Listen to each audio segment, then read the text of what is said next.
প্রিয় নবম দশম এবং এসএসসি 2026 সালের পরীক্ষার্থী আমার প্রিয় ভাই বোনেরা, সকলকে আমাদের আজকের লেকচার 5-এ স্বাগতম। আজকে আমরা নবম দশম এবং এসএসসি 2026 সালে যারা পরীক্ষা দেবে তাদের জন্য ত্রিকোণমিতি 9.1-এর গুরুত্বপূর্ণ একটি সমস্যার সমাধান করব। এই কোয়েশ্চেনটি তোমাদের পরীক্ষায় সংক্ষিপ্ত প্রশ্নে দিতে পারে, নয়তোবা ওই যে সৃজনশীল কোয়েশ্চেনের ক নাম্বারে দিতে পারে। আজকে আমরা এই সমস্যাটা সমাধান করছি। প্রশ্নটি হলো, জ্যামিতিক পদ্ধতিতে প্রমাণ করো যে sec square theta minus tan square theta equal to 1। চলো আমরা শুরু করছি।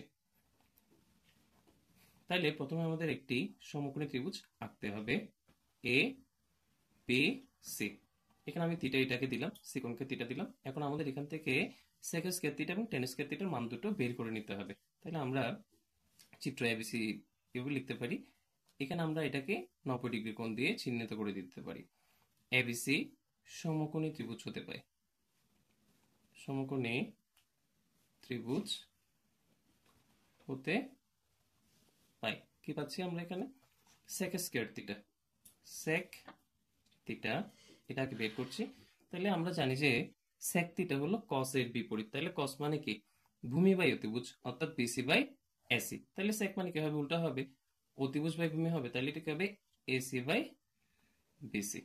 এরপর tan, একইভাবে আমরা এখান থেকে tan থিটা ইকুয়াল টু বের করে নেব। tan থিটা ইকুয়াল টু আমরা জানি tan মানে কি? লম্ব বাই ভূমি, অর্থাৎ AB by BC, AB by BC. এখন আমরা বাম পক্ষে চলে যাচ্ছি, অর্থাৎ আমাদের বাম পক্ষটা হলো sec স্কয়ার থিটা। এই যে এখানে sec square theta minus tan square theta equal to 1। তাহলে এটি বাম পক্ষ আমাদের sec square theta minus tan square theta. তাহলে এটা আমরা লিখছি sec square theta minus tan square theta. তাহলে এখন এখান থেকে মানগুলো বসিয়ে দিচ্ছি আমি।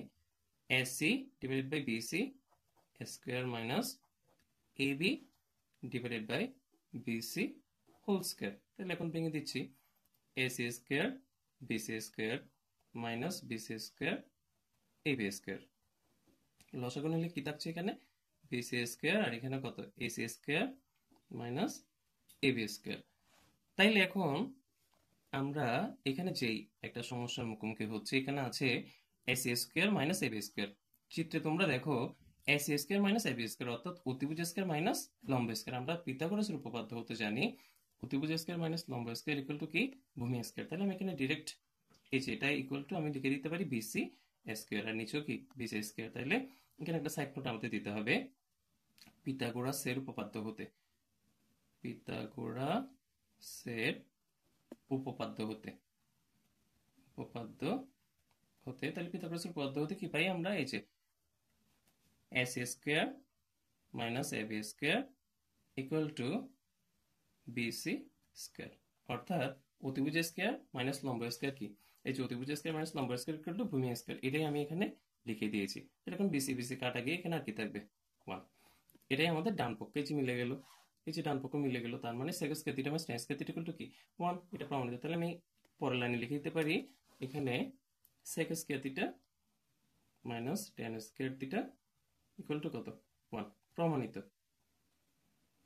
তোমরা যদি পিথাগোরাসের উপপাদ্য ভালোভাবে না বুঝে থাকো তাহলে কমেন্টে আমাকে অবশ্যই জানাবে।